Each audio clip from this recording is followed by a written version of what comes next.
Hi, my name is Lleah Smith and I'm the Curator of Programs and Learning at the Biennale of Sydney.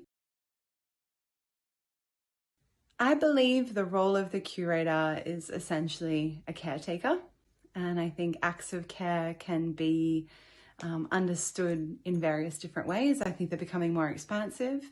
Historically, we understood the notion of caretaking as caring for collections, objects and artifacts, artworks, but I think now that extends into thinking about being caring in relationships, whether that's with community or artists or partners. It's about being sustainable in the ways in which we work to ensure that we are acting ethically and with care. What I would tell a curator starting out is that the field of practice is quite boundless. I think that going to art school, we can start to think that disciplines or professions are quite fixed and limited, that curators are people who create exhibitions, which they absolutely are, but they can be so much more than that. They're researchers, they are programmers, they work in education, they work with community.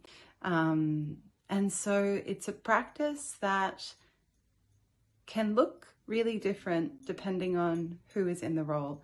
It's a very creative mode of working. It's like an art practice, I would say. It's about building narrative and story between things.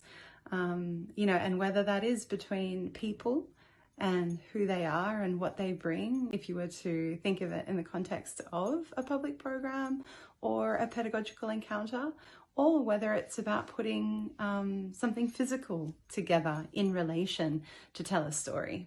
So I think it's important to start disrupting some of the ways in which we understand disciplines and professions.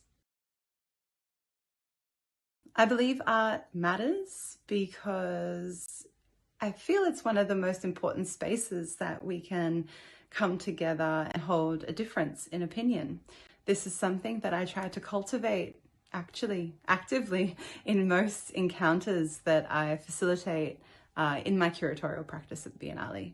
I think that when we're coming to an art experience or an art encounter and we're able to project our views of the world, our politics, our upbringing, our cultural demographic through something outside of ourselves, I think that is a really powerful moment because it enables us to meet people where they're at, to understand that we all hold difference in opinion. I think that one of our biggest risks is that we are quite siloed and we often talk to people who think and feel very similarly to us. And it means that we've lost this ability to listen to one another. And so I think that can really be facilitated gently through an art encounter. And that slowly over time, I think that these really transformative moments with art can change our practice of being in the world with each other together. Thank you.